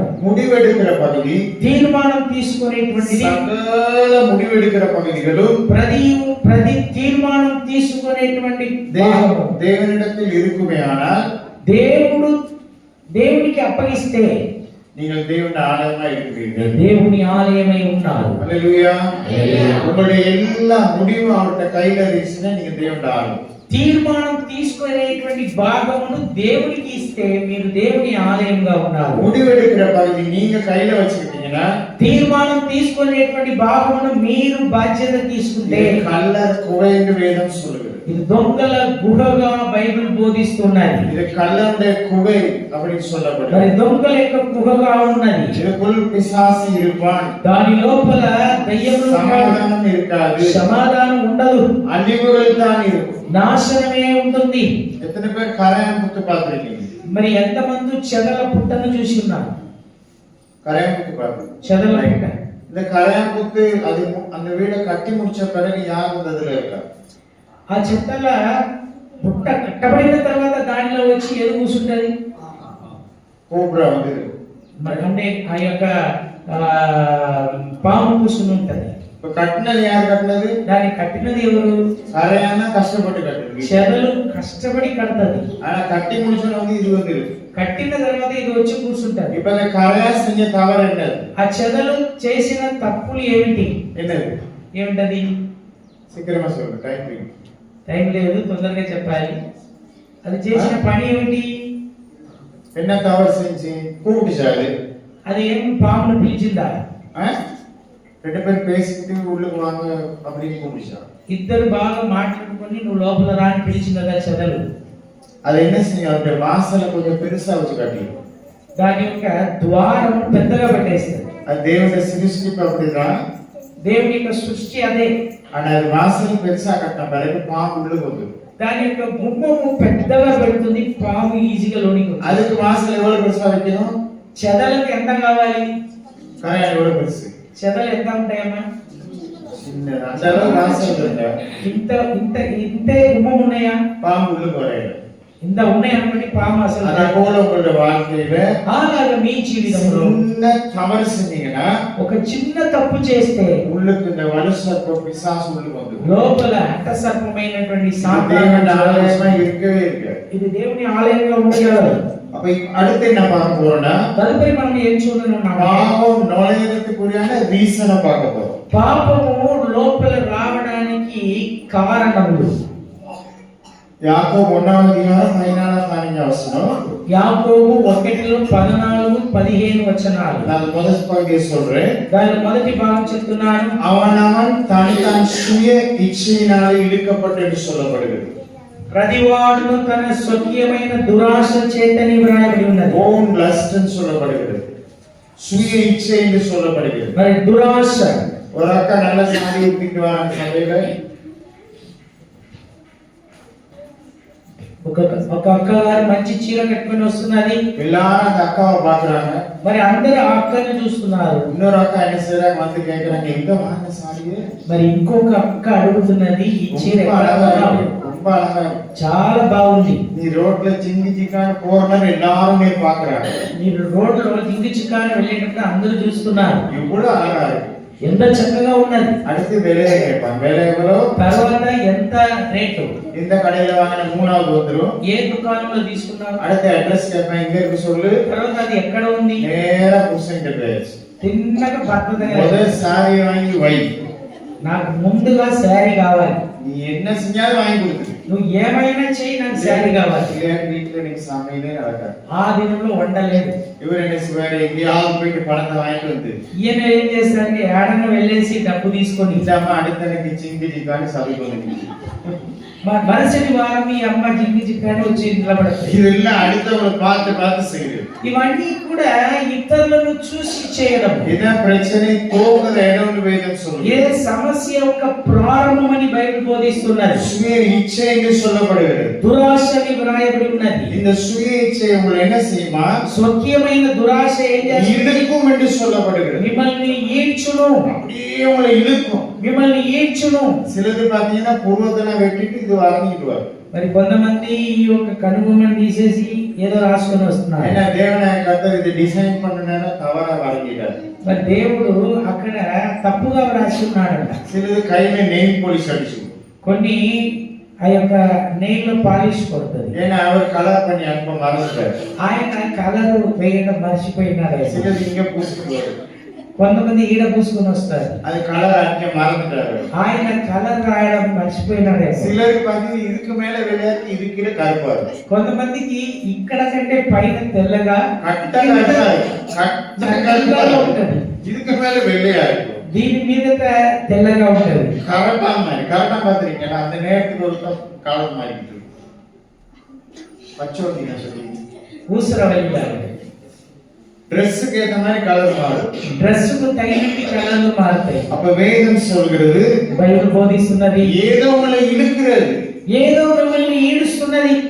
இழுத்த பிறகு சிக்கிக் கொள்கிறீர்கள். ఆ తర్వాత దానిలో మీరు అనగా ఇరుక్కుపోతున్నారు. சிக்கின பிறகு சோதிக்கப்படுகிறீர்கள். అలా ఇరుక్కున్న తర్వాత శోధనలోనికి వెళ్తున్నారు. பின்பு இச்சையானது கர்ப்பம் தரித்து తదుపరి దురాశ గర్భమును ధరించి பாவத்தை பிறப்பிக்கும். పాపమును కట్టున్నది. பாவம் பூர்ணமாகும் பொழுது పాపము పరిపక్వమై மரணத்தை பிறப்பிக்கும். మరణమును కనును. கடைசி 10வது ஸ்டேஜ் மரணம் என்று சொல்லப்படுகிறது. ఆఖరి స్టేజ్ మరణం అని వ్రాయబడి இந்த ఉన్నది. சுய இச்சை உங்களை எங்க கொண்டு போய் விடும், நம் மரணத்திலே கொண்டு போய் விடும். ఈ స్వకీయమైన దురాశ మిమ్మల్ని మరణంలోనికి తీసుకుని వెళ్ళును. நீங்க இந்த ஒற்றை டெட் இது பாத்துருக்கீங்க, ஒட்டுறதுன்னு ఈ சொல்றீங்க. బూజు, நெட் மேலே அடிச்சு ஒட்டுறது பூச்சி. ఈ బూజు చూడండి. எத்தனை பேர் பாத்துருக்கீங்க? ఎంతమంది బూజు చూస్తున్నారు? அது எப்படி சாப்பிடுது, ஒரு பூச்சி சிக்கணும்னு ఆ బూజు ఏం చేస్తుంది అంటే ఏదైనా అందులో పురుగు వస్తే ఎలా తింటది, பூச்சி எப்படி சாப்பிடும், அது ఆ పురుగును ఇది ఎలా తింటది. அந்த நெட்ல பூச்சி சிக்கின பிறகு ఆ యొక్క అంటే వలలో ఏదైనా పురుగు తగులుకుంటే அப்படியே கட்டும், అలాగే కట్టేస్తుంది. கட்டின பிறகுதான் சாப்பிடும். కట్టిన తర్వాతనే తింటది. இதைத்தான் வேதம் சொல்கிறது. అదే బైబిల్ బోధిస్తున్నారు. హాయ్ అని SMS వரும். ముందుగా హాయ్ అని SMS వస్తుంది. அப்புறம் நீ ஊயின்னு ஒன்று அடிப்ப. ఆ తర్వాత నీవేమో ఊయి అని పంపిస్తావు. அப்படிதான் ஸ்டார்டிங். అలాగే స్టార్ట్ అవుతుంది. இல்லாட்டி குட் மார்னிங் அப்படின்னு காலையில். అలాగే అక్కడ నుంచి గుడ్ మార్నింగ్ అని వస్తుంది. గుడ్ మార్నింగ్ లో తోంగి కడసలో తూపుగైలు మాకి ఉకాదురు. గుడ్ మార్నింగ్ లో ప్రారంభించి ఆఖరిగా ఉరితాడలోనికి వెళ్తారు. எங்க ஊர்ல ஒரு மகன் திருமணமாகி 2 குழந்தைகளோட வாழ்கிறான். అయితే మా ఊరిలో ఒక కుమార్తె వివాహం అయిపోయి 2 బిడ్డలతో జీవిస్తున్నది. அவ என்ன செய்யறா, ஒரு 20 ரூபாய் தான்ல ఆమె 20 రూపాయల ఆ యొక్క నోట్లో தன்னோட ஃபோன் நம்பர் எழுதுறான். తన యొక్క ఫోన్ నంబర్ రాస్తున్నది. இதை எழுதி ஒரு கடையில பொருள் வாங்குறான். దాన్ని షాప్ కి వెళ్ళి ఒక వస్తువు కొంటున్నది. நிறைய கால்ஸ் வருது. ఆ తర్వాత ఆమెకు ఎన్నో திருமணமானவர் పెళ్ళైన ఆమె திடீர்னு ஒரு கால் எடுக்கிறான். అకస్మాత్తుగా ఒకరి యొక్క ఫోన్ இந்த తీసుకుని குரலை கேட்டோன்னு இவளுக்கு இனம் புரியாத ஒரு ஈர்ப்பு சக்தி காணப்படுகிறது. ఆ ఫోన్ వినగానే ఈమెలో ఒక ఆకర్షణ. இவளும் பேசுறா, ఈమె మాట్లాడుతుంది, அவனும் பேசுறான். అతడు அவன் మాట్లాడుతున్నాడు. சொன்னா ஒரு இடத்துக்கு நம்ம 2 பேரும் சந்திப்போம். అతడు అంటున్నాడు ఒక స్థలం నందు இவள் మనం அங்க ఇద్దరు போறா, కలుసుకుందాం. இவள் அங்க போறா. ఈమె అక్కడ వెళ్తున్నది. அப்படியே புள்ளையில விட்டு ஓடிவிட்டான். అలాగే పిల్లలని వదిలిపెట్టేసి పారిపోయినది. அங்க போய் பார்த்தா அவனுக்கு 3 பிள்ளைகள். అక్కడ వెళ్తే వాడికి 3 పిల్లలు ఉన్నారు. அங்க ஒரு அம்மா இருந்தாங்க. అక్కడ ఒక అమ్మగారు ఉన్నారు. இதுக்கு கொடுத்த குடுலுக்கு அடுத்த ரிவர்ஸ் கேட் போட்டு இங்க ஓடியாச்சு. మరి ఈమెకి ఇచ్చినటువంటి దెబ్బకు ఈమె రివర్స్ గేర్ వేసుకొని తిరిగి వచ్చేసింది. ஃபர்ஸ்ட் புருஷன் என்ன செஞ்சாரு, இங்க இருந்து ஒண்ணு கொடுத்தாரு அவருக்கு. ఫస్ట్ భర్త ఇక్కడ నుంచి ఒకటి ఇచ్చాడు. செகண்ட்ல ஆண்டி, ஃபர்ஸ்ட்ல ஆண்டி. మరి ఫస్ట్ దగ్గర సెకండ్ దగ్గర దెబ్బనే, ఫస్ట్ దగ్గర దెబ్బనే. ஆளுக்கு இருக்கணும் கிடையாது. మరి ఒక స్థలంలో ఉండడం లేదు. கடைசியில தூக்கு போட்டு செத்துட்டான். ఆఖరిగా ఉరితాడేసుకుని చనిపోయింది. தோமனது ஒரு சின்ன காரியம். ప్రారంభము ఒక చిన్న కార్యమే. இந்த வேதம் என்ன சொல்கிறது, சுருக்கமா உங்களுக்கு விளக்கப்படுதுன்னா, మరి స్పష్టం అంటే క్లుప్తంగా ఒక మాట చెప్పాలంటే, இயேசு கிறிஸ்துவோட நீங்கள் மணவாட்டியா இருக்கிறீர்கள், அவர் மணவாளனா இருக்கிறார். యేసు క్రీస్తు యొక్క పెళ్లి కుమార్తె మీరు ఉండగా పెళ్లి కుమారుడుగా ఆయన ఉన్నాడు. திடீர்னு எனக்கு இயேசு கிறிஸ்து வேணாம், అకస్మాత్తుగా నాకు యేసు நான் వద్దు, வேலையே கல்யாணம் கிடைக்கும், నేను దెయ్యంనే పెళ్లి చేసుకుంటాను. விசாச கல்யாணம் கட்டினா ஒரு அதுக்கு ஒரு குழந்தை கிடைக்கும். మరి దెయ్యమును పెళ్లి చేసుకుంటే అక్కడ ఒక బిడ్డ, அது எப்படி இருக்கும் சொல்லுங்க பாப்போம். అది ఎలా ఉంటది? பேய்க்கு ஒரு குழந்தை கிடைச்சா எப்படி இருக்கும் சொல்லுங்க. దెయ్యమునకు ఒక బిడ్డ పుడితే ఎలా ఉంటది? எப்படி இருக்கும்? ఎలా ఉంటుంది? ரொம்ப அமைதியா அப்படியே அமைதியா. మరి నిశ్శబ్దంగా నెమ్మలంగా ఉంటాయా? சரி, குரங்கை கட்டிட்டீங்கன்னு வச்சுக்கோங்க. కోతిని కట్టుకున్నారు అనుకోండి. குரங்கு கட்டினீங்கன்னா உங்களுக்கு ஒரு குரங்கு பிறகுது. కోతిని కట్టిన తర్వాత మీకు குரங்கு எப்படி இருக்கும்? కోతి ఎలా ఉంటది? டை கட்டி கோட்டெல்லாம் போட்டுக்கிட்டு அப்படியே ரெஸ்பெக்ட் ஆகாது இருக்கும். మరి టై కట్టుకొని కోట్ సూట్ వేసుకొని మంచి మర్యాదగా ఉంటాయి. என்ன ஆகுது? అది ఏం చేస్తుంది? குரங்கு குரங்கு குட்டிட்டு ஆகுது. కోతి కోతి లాగానే ఉంటది. பேய் ஆட்டம் போட்டுக்கிட்டு. దెయ్యము దెయ్యంలాగే ఆడుతుంది. அப்புறம் போயிட்டு என்ன சொல்றது? ఆ తర్వాత వెళ్ళి ఏం చేస్తాం? மாஸ்டர் எனக்கு ஜெபிங்க, ఫస్ట్ మాకు ప్రార్థన చేయండి. நிம்மதியே இல்லை, நான் தூக்கு போட்டு சாப்பிடுறேன். నెమ్మది లేదు, నేను చావనే ఉన్నా. நீ தூக்கு போட்டு செத்தா నువ్వు చచ్చినా நேர நரகத்துக்கு தான் போகும். తిన్నగా నరకంలోకి వెళ్తావు. ஒரு மகன் திருமணம் செய்வதற்காக ஒருத்தனை விரும்பினான். ఒక అమ్మాయి ఒకరిని పెళ్లి చేయడానికి ఆశపడినది. அவளுக்கு சொன்னா அவனை கட்டாதமா கஷ்டப்படுவார். మరి ఆయనకి చెప్పడం జరిగినది, వాడు వద్దు నువ్వు కష్టపడతావు. அவன் சொன்னா உயிருக்கு உயிரா அவனை நேசிக்கிறேன் அப்படின்னு. మరి ఆయన అంటుంది నా ప్రాణానికి ప్రాణంగా నేను ప్రేమిస్తున్నాను. நீ என்னத்தாவது முடிவிடாமா? నువ్వు ఏదైనా తీసుకో. திருமணம் முடிந்தது, పెళ్ళైపోయినది, 3 பிள்ளைகள் பிறந்தது, 3 పిల్లలు. எந்த நாள் செம்மை அடிச்சுக்குவோம். ఎప్పటికీ మంచి మరి దెబ్బలు. ஒரு நாள் திடீர்னு கால் எடுக்கிறா, ఒక దినాన్ని అకస్మాత్తుగా కాలు, பிரதர் நான் ஒரு நல்ல முடிவு எடுத்துட்டேன், బ్రదర్ గారు నేను ఒక మంచి తీర్మానం நான் తీసుకున్నాను, தற்கொலை செய்ய போறேன். నేను ఆత్మహత్య చేయనే ఉన్నాను. தாராளமா செஞ்சுக்க, చేసుకో, நீ தானே சாவ போற. నీవే సస్తావు. செத்தா நேர நரகத்துல போய் பேயோட இருப்ப. సస్తే తిన్నగా నరకంలోనికి వెళ్ళేసి దెయ్యములతో ఉంటారు. எனக்கு வேற வழியே இல்லை பிரதர், నాకు వేరే దారే లేదు. அடிக்கிற அழுகுறான்னு கேட்க மாட்டேங்குது. మరి ఇతడు నన్ను కొడుతున్నాడు, ఎంత చెప్పినా వింటం లేదు. போனை வச்சுட்டா, ఫోన్ పెట్టేసినది. ஒரு 4 நாள் கழிச்சு 4 దినాల తర్వాత திருப்பி கால் எடுக்கிறா, మరల కాల్ వస్తుంది. பிரதர் தற்கொலை செய்யறதுக்கு బ్రదర్ గారు ఆత్మహత్య எங்க చేసుకున్నాడు. வீட்டு முன்னுக்கு ஒரு அண்டர் கிரவுண்ட் டேங்க் போட்டுருச்சு. మా ఇంటి ముంగట అండర్ గ్రౌండ్ ట్యాంక్ ఒకటి ఉన్నది. இந்த 3 புள்ளைய புடிச்சிட்டு அதுல குதிச்சேன். మరి 3 పిల్లలను పట్టుకొని అందులో దుంకేసి, அது இருட்டாக இருந்துச்சு பிரதர், అది చీకటిగా ఉండే, ஃபுல்லா தண்ணி இருக்குன்னு நினைச்சேன். మొత్తం నీళ్లు ఉన్నదని అనుకున్నాను. ஒரு அடி தண்ணி தான் நிக்குது. ఒక అడుగుల నీరు మాత్రమే ఉన్నది, மேலெல்லாம் காயம் படுது. మీదంతా దెబ్బలు. இப்போ ஹாஸ்பிட்டல் இருக்கு, ఇప్పుడు నేను హాస్పిటల్లో ఉన్నాను, மேல் முழுதும் பேண்டேஜ் போட்டுருக்கு. మొత్తం బ్యాండేజ్. ஐயோ brother, சாவே முடியலையே. నేను సావడానికి వీలు அப்ப కాదు. அந்த ஊர்ல ஒரு பெரிய குளம் உண்டு. అయితే ఆ ఊర్లో పేద కోనేరు ఉన్నది. இப்ப நான் அவன்கிட்ட சொன்னேன், అంతగా చెప్పాను, ஒன்னும் கஷ்டப்படாது, ఏమి కష్టపడవద్దు, உங்க குளம் வந்து நடுவுல போய் பாஞ்சு తిన్నగా చెరువులో మధ్యలో அப்படியே వెళ్ళి போய் சேரு. అలాగే వెళ్ళిపోతారు. ஏன் பிரதர் இப்படி சொல்றீங்க? ఎందుకు బ్రదర్ ఇలాగే చెప్తున్నారు? உனக்காக இயேசு கிறிஸ்து ரத்தத்தை கொடுத்தவர் வேணாம்னு சொன்னீங்க. నీ కోసము రక్తం ఇచ్చి ప్రభువైన యేసుక్రీస్తు ఎంత చెప్పినా కూడా నువ్వు ఒప్పుకోలేవు. நீ சத்த எனக்கு கவலை வராது, నువ్వు సస్తే నేను బాధపడను, அவர் தான் கவலைப்படுவார். ఆయన బాధపడతాడు. அருமையான சகோதரி சகோதரியே, ప్రియమైనటువంటి సహోదర இந்த సహోదరులారా, பாவம் உங்களை அழித்து நாசப்படுத்தி விடும். ఈ పాపము మిమ్మల్ని నాశనం చేయును. இதிலிருந்து நீங்கள் எல்லாரும் விடுதலை பெற வேண்டும். దీని నుంచి మీరు విడుదల పొందాలి. இந்த பாவம் அடுத்து சாபம் என்று சொல்லப்படுகிறது. మరి పాపం అని చెప్పడము ఆ తర్వాత శాపం. சாபம் அப்படின்னா, శాపం ఎలాగా? இயேசு கிறிஸ்து ஒரு பாவத்தை மன்னிக்காவிட்டால் యేసుక్రీస్తు ఒక పాపమును క్షమించని அது పక్షమున சாபம் என்று சொல்லப்படுகிறது. అది శాపం అని சாபத்துல நிறைய பகுதிகள் இருக்கிறது. శాపములో ఎన్నో భాగములు కలదు. அடுத்து இன்னொன்றுக்கு தோஷம் என்று சொல்லப்படுகிறது. ఇంకొకటి దోషమని వ్రాయబడి ఉన్నది. தோஷம் எப்படி உங்களுக்கு விளங்கப்படுத்துற 32ஆம் சங்கீத வீட்டுல போய் வாசிங்க. కీర్తన 32 ఇంటికి వెళ్ళి చదివి చూడండి. சினிமா பாட்டே கேட்க மாட்டேன் அப்படிங்கிறீங்க.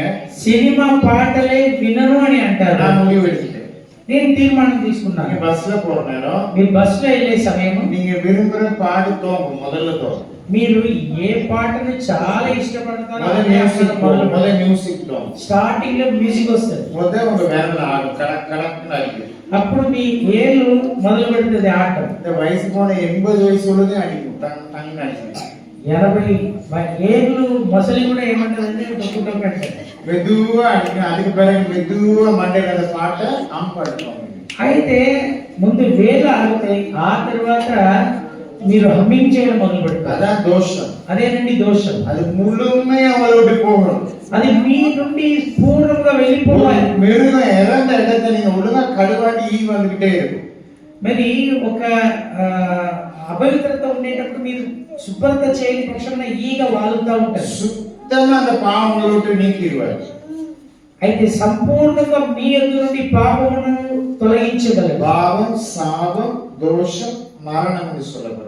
పాపము, శాపము, దోషము, మరణము. இந்த மரணம் என்று சொல்லப்படும் பொழுது நீங்கள் பாவம் செய்யும் பொழுது எல்லா சென்சரும் ஆஃப் ஆயிடும். మరి మీరు పాపం చేసేటప్పుడు మీలో ఉండేటువంటి ఆ యొక్క గ్రహింపు అన్ని కూడా చచ్చిపోతుంది. எல்லாம் நோட் எடுப்பாங்க, அப்படியே நோட் எடுப்பாங்க. మరి రాసుకుంటా ఉంటారు. அது அங்கிட்டு வெளியே போனோம்னு தூக்கி ஒரு வீசிக்குவாங்க. మరి తీర్మానం తీసుకొని రాసుకుంటారు, కానీ బయటకు వెళ్ళగానే పడేస్తారు. நிறைய பாஸ்டர் நினைப்பான், பாரு இந்த மெசேஜ் சும்மா நெருப்பு மாதிரி போயிருக்கு போல இருக்கு. మరి వారు రాసుకునేది చూసి పాస్టర్ వాళ్ళు అనుకుంటారు, నా వాక్యం ఎంతో బాగుగా వాళ్ళను முழு రగులు சபையும் கைவலிக்கே எழுதிட்டாங்க. మొత్తం సంఘమంతా చేతులు నొప్పేటట్టులాగా రాస్తున్నారు. அங்க ஒண்ணும் நடக்காது. కానీ అక్కడ ఏమీ జరగదు. அந்த பாஸ்டர் பாவம். ఆ పాస్టర్ పాపం. அப்ப வேதம் சொல்கிறது, బైబిల్ అంటున్నది, இந்த மரணம் வந்து பாருங்க, உங்களுக்கு எது சொன்னாலும் கீழ்ப்படிய மாட்டீங்க. ఈ మరణం వచ్చిన తర్వాత మీరు ఏమి చెప్పినా కూడా లోపడడం వీలు కాదు. வேதத்தை சொல்ற வார்த்தைகள் கீழ்ப்படிய மாட்டீங்க. మరి వాక్యం చెప్పేటువంటి మాటకు లోపడము. ரெண்டு காரியங்கள் உங்களுக்குள்ள நடக்கும். రెండు కార్యములు మీలో జరగాలి. ஒண்ணு கோபம் வரும், இயேசு கிறிஸ்துவை பத்தி சொன்னா கோபம் வரும். యేసయ్యను గురించి చెప్తే కోపం వస్తుంది. அப்புறம் பாவத்தை பத்தி சொன்னா ரீசன் சொல்லுவீங்க. ఆ తర్వాత పాపమును గురించి చెప్తే దానికి కారణములు చెప్తారు. சில வீட்டுல பாத்தீங்கன்னா பிள்ளைய கொலைப்படி பண்ணக்கூடாதுன்னு போனை கையில கொடுத்துரும்.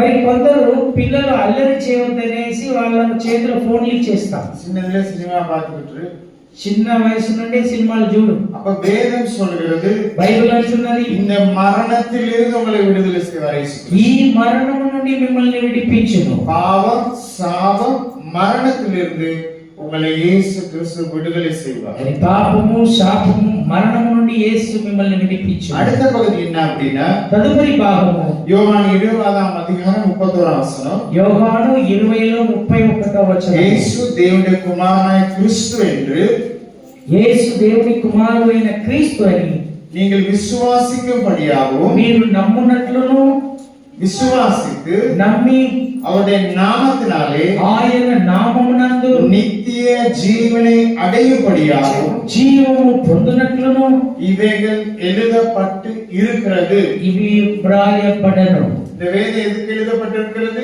ఈ పరిశుద్ధ గ్రంథం ఎందుచేత எல்லாரும் వ్రాయబడింది? நித்திய ஜீவனை அடைய வேண்டும் என்று எழுதப்பட்டது. మీరందరూ కూడా నిత్య జీవం పొందులాగా அருமையான వ్రాయబడింది. சகோதரே సహోదరియే, ప్రియమైనటువంటి సహోదర உன் வாழ்க்கை எந்த நிமிஷம் முடியும்னு தெரியாது. నీ జీవితం ఎప్పుడు అయిపోవునో తెలియదు. இந்த தேசத்துல இந்திரா காந்தி பிரைம் மினிஸ்டர் இருக்க பொழுது మరి ఈ దేశంలో మన అంటే ప్రైమ్ మినిస్టర్ గా ఇందిరాగాంధీ గారు அவங்கள ఉన్నప్పుడు பல பாதுகாப்புகள் காணப்பட்டது.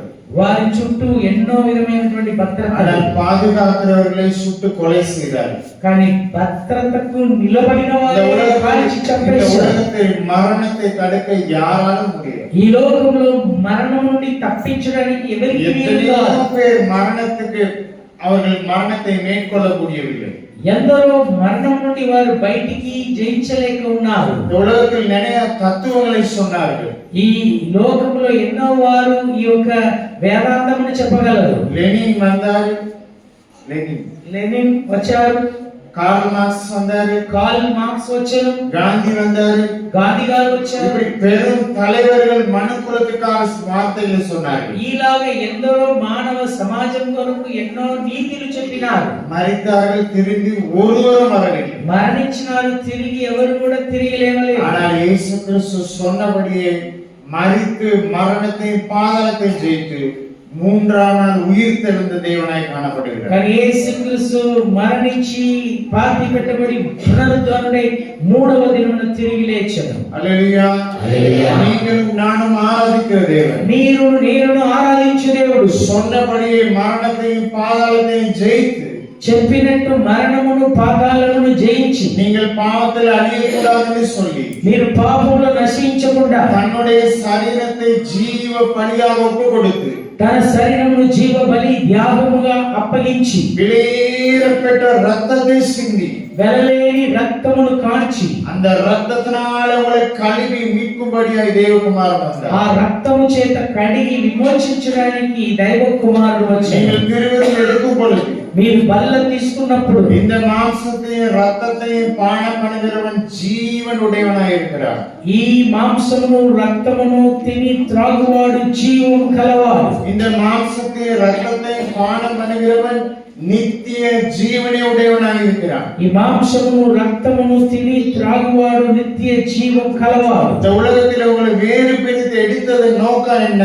ఈ లోకంలో మిమ్మల్ని వేరు పరచిన ఉద్దేశం உங்கள் ఏమిటి? ஒவ்வொருவரையும் பரலோகத்துக்கு கொண்டு போவதற்காக. మీ ప్రతి ఒక్కరిని పరలోకమునకు తీసుకొని వెళ్ళడానికి. எங்களுடைய ஜெபம் என்ன காணப்படுகிறது? కావున మీ ప్రార్థన ఏ రీతిగా ఉండాలి? எனக்கு இடுப்பு வலிக்குது, అయ్యా నాకు నడుము వస్తుంది, கை வலிக்கிறது, చేతులు వస్తుంది, எனக்கு கார் வேணும், నాకు కారు కావాలి, தொழில் வேணும், నా యొక్క అంటే வீடு வேணும். అభివృద్ధి కావాలి, இந்த ఇల్లు உலகத்தில் కావాలి. இந்த உலகத்தில் எல்லாத்தையும் சிருஷ்டித்து உங்க கருத்துல கொடுத்து முடித்து விட்டார். ఈ లోకంలో సమస్తమును సృష్టించి మీ చేతులు ఇచ్చి ముగించాడు. வேதம் சொல்கிறது, முதலாவது தேவனுடைய ராஜ்யத்தையும் మొదట దేవుని రాజ్యమును அவருடைய நீதியை தேடுங்கள், ఆయన నీతిని వెదుకుడి, அப்பொழுது எல்லாம் கொடுக்கப்படும். అప్పుడు మీకు అన్ని అనుగ్రహింపబడును. தேவனுடைய ராஜ்யம் என்ன, எங்க இருக்கிறது? దేవుని యొక్క రాజ్యం ఎక్కడ ఉన్నది? நீங்க லார்ட்ஸ் பிரேயர்ல பார்க்கும் பொழுது మీరు ఆ ప్రభు ప్రార్థనలో చూసినప్పుడు பல மண்டலங்களில் இருக்கிற எங்கள் பிதாவே என்று சொல்லப்படுகிறது. పరలోక మందున్న మా తండ్రి అని వ్రాయబడింది. தேவனுடைய ராஜ்யம் பரலோகம். దేవుని రాజ్యం పరలోకమే. கல்வாரி சிலுவையில் இயேசு கிறிஸ்து அறையப்பட்ட பொழுது కలువరి శిలువలో ప్రభువైన యేసుక్రీస్తు కొట్టబడినప్పుడు அருகில் ஒரு திருடன் சிலுவையிலே தொங்கிக் கொண்டு இருக்கிறார். ప్రక్కన ఒక దొంగ శిలువలో వేలాడుతున్నాడు. அவனை உலகம் நியாயம் தீர்த்தது, ఆయన్ని ఈ లోకము తీర్పిచ్చినది, அவனை கொலைக்கு ஒப்பு கொடுத்தது. ఆయన్ని మరణమునకు நீ అప్పగించినది. உலகத்துல இருக்க கூடாது, మీరు ఈ లోకంలో ఉండరాదు. ஆனால் நாம் இயேசு கிறிஸ்துவை நோக்கி కానీ ఆయన యేసును చూచి அடியேனுடைய ராஜ்யத்தில் நினைத்தரும் என்று சொன்ன பொழுது ఈ దాసుని రాజ్యంలో జ్ఞాపకం చేసుకున్నప్పుడు இயேசு கிறிஸ்து அவனை பார்த்து சொன்னார், యేసుక్రీస్తు ఆయనను చూసి అన్నాడు, என்னோடு கூட பரதீசில் இருப்பாய் என்று சொன்னார். నీవు నాతో కూడా పరదేశంలో ఉండేది. அருமையான சகோதரனே சகோதரியே, ప్రియమైనటువంటి సహోదర సహోదరి, நீங்கள் ஒவ்வொருவரும் தேவனுடைய பார்வையை விசேஷித்தவர்கள். మీరు ప్రతి ఒక్కరు దేవుని దృష్టిలో విలువ కలిగిన நீங்க వారు. உலகத்தானை போல வாழ முடியாது. మీరు లోకులు జీవించినట్టు జీవించలేరు. நீங்கள் வேறு பிரிக்கப்பட்டவர். మీరు వేరు పరచబడిన உங்க వారు. வாழ்க்கையில் எல்லாம் வேறு பிரிக்கப்பட்டிருக்கிறது. మీ జీవితంలో సమస్తం వేరు పరచబడి ఉన్నది. நினைச்ச இஷ்டப்படி வாழ்ந்து அழிய முடியாது. మనము ఇష్టపడి జీవించి నాశనం కాకూడదు. உங்களை குறித்து கரிசனையுள்ள தேவன் உண்டு. మీ గురించి ఆలోచన కలిగిన దేవుడు அன்பான ఉన్నాడు. சகோதரனே சகோதரி, இன்னைக்கு நீ ஒப்பு கொடுக்க வேண்டும். ప్రియమైనటువంటి దైవ సంఘంగా ఈ దినం మీరు అప్పగించాలి. మనందరూ కూడా లేచి నిలబడదామా? யாரு வியாதி இருந்தா கஷ்டமா இருந்தா உட்கார்ந்துரு. మరి ఎవరు లేవలేని పరిస్థితి ఉంటే కూర్చుందాం. ஒரு 5 நிமிஷம் ஜெபிக்க போறோம். ఒక 5 నిమిషాలు మనం ప్రార్థన చేయాలి. నోరు తెరచి இயேசு கிறிஸ்துவே, యేసయ్యా, நான் அருவருப்பான படங்களை பார்க்கிறேன். అయ్యా, నేను అసహ్యమైనటువంటి అశ్లీలమైనటువంటి ఆ యొక్క చిత్రమును చూస్తున్నాను. நான் தவறான தொடர்புகள் இருக்கிறேன். నేను తప్పుడు సంబంధంలో ఉన్నాను. நான் திருடுகிறேன். నేను దొంగిలిస్తున్నాను. நான் பொய் சொல்லுகிறேன். నేను అబద్ధం ఆడుతున్నాను. பலரை ஏமாற்றுகிறேன். చాలా మందిని మోసం చేస్తున్నాను. நான் பல அருவருப்பான பாவங்களை செய்கிறேன். నేను అసత్యమైనటువంటి పాపములు చేస్తున్నాను. என்னுடைய வாழ்க்கை நன்மை நல்லது கிடையாது. నా జీవితంలో మంచిది లేదు. என்னுடைய மனைவியை ஏமாற்றுகிறேன். నా భార్యను మోసం చేస్తున్నాను. என்னுடைய கணவனை ஏமாற்றுகிறேன். నా భర్తను మోసం చేస్తున్నాను. என்னுடைய எஜமானனை నా ஏமாற்றுகிறேன். యజమాని మోసం చేస్తున్నాను. என்னுடைய பெற்றோருக்கு துரோகம் செய்கிறேன். నా తల్లిదండ్రులకు ద్రోహం చేస్తున్నాను. என்னை இரத்தத்தினால கழுவும் இயேசு கிறிஸ்துவே, నీ కనికరం చేత నీ రక్తం చేత இயேசு కడుగు. கிறிஸ்துவே, பாவியான என் மீது இரக்கமாயிரு. యేసయ్యా, పాపి అయిన నా మీద కరుణ చూపించు. எனக்கு ஒரு தருணத்தை தாருங்கள். అయ్యా, నాకు ఒక అవకాశం దయచేయి. நானும் நித்திய ஜீவனுக்கு வர வேண்டும். నీ యొక్క నిత్య జీవంలోనికి నేను நான் రావాలి. அழிந்து விடக்கூடாது. నేను చేయకట్టుకు పడకూడదు. இந்த அழிவிலிருந்து நீர் ஒருவரே என்னை காப்பாற்ற முடியும். ఈ నాశనం నుండి నీవే నన్ను కాపాడగలవు. எனக்கு உதவி செய்யுங்க இயேசு கிறிஸ்துவே, నాకు సహాయం చేయు యేసయ్యా. எனக்கு உதவி செய்யுங்க. నాకు సహాయం చేయు యేసయ్యా. வாயத்தரந்து ஜெயிப்போமா? దయచేసి అందరూ కూడా నోరు తెరచి, வாயத்தரந்து ஜெயிப்போமா? దయచేసి అందరూ కూడా నోరు తెరచి, வாயத்தரந்து ஜெயிப்போமா? అందరూ కూడా నోరు తెరచాలి. అందరూ కూడా నోరు తెరచి నాకు సహాయం చేయు ప్రభువా. అందరూ కూడా నోరు తెరద్దామా? అందరూ కూడా నోరు తెరచి, అందరూ కూడా నోరు తెరచి.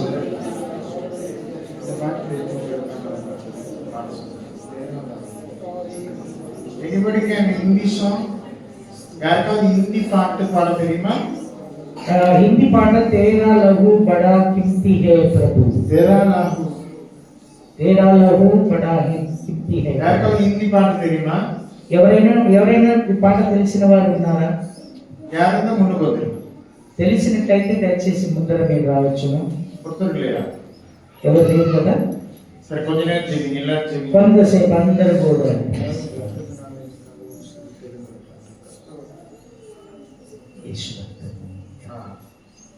எல்லாம் செய்வீங்க.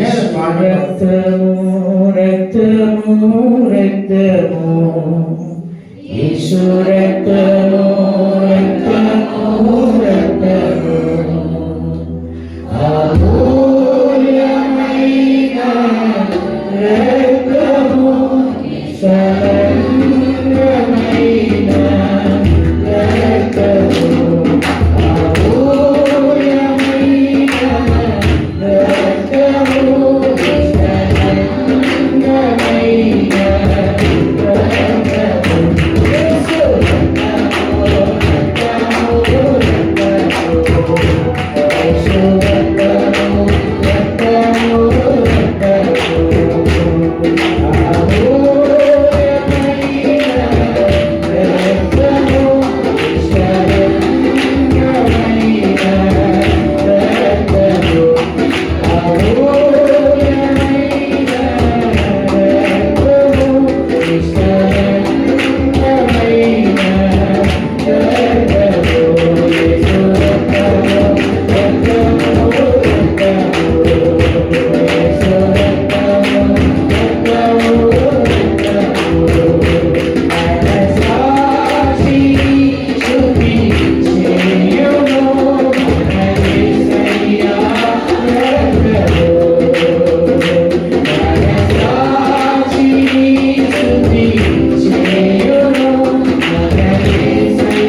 తదుపరి ప్రార్థన అయిన తర్వాత దైవజనులు ప్రతి ఒక్కరికి కూడా ప్రార్థన చేయడానికి వారు సిద్ధపడి ఉన్నారు. కావున క్రమంగా మీరు ప్రార్థన చేయవాలని కోరుకుంటున్నాం. దేవునికి ఉన్నతమైనటువంటి కృపను పొందలాగా. మహోన్నతుడా, నీకు వందనాలు, స్తోత్రములనైనా.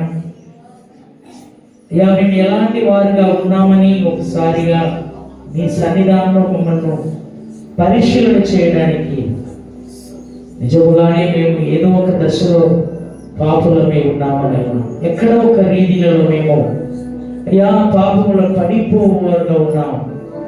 అయ్యా, మేమునైనా స్తోత్రనైనా తెలిసియో తెలియకుండాయో నీకు అయిష్టమైనటువంటి కార్యములు చేయవారుగా ఉన్నాం. కావున ఈ దినాన్న తేట తెల్లగా మీకు మాట్లాడినటువంటి మాటను బట్టి వందనాలు, స్తోత్రాలు. ఒకసారిగా గుర్తిరిగి మేమునైనా అయ్యా నీకు ఇష్టమైనటువంటి రీతిలో, పరిశుద్ధమైనటువంటి రీతిలో జీవించడానికి కృప దయచేయండి. దేవదాసులను మీరు వాడుకున్నారు, స్తోత్రం. తదుపరి వారి పరిచర్యను నీ నామమున మేము ఈ దీవెన కలుగ చేయవలని ప్రార్థన చేస్తున్నాం. వచ్చినటువంటి బిడ్డలకు వందనాలు. నీ కృప మాకు తోడుగా నిండుగా ఉండుగాక. యేసయ్య, అది దివ్యనామమున అడుగుచున్నాము పరమ తండ్రి. ప్రాణమయ సన్నదించుము.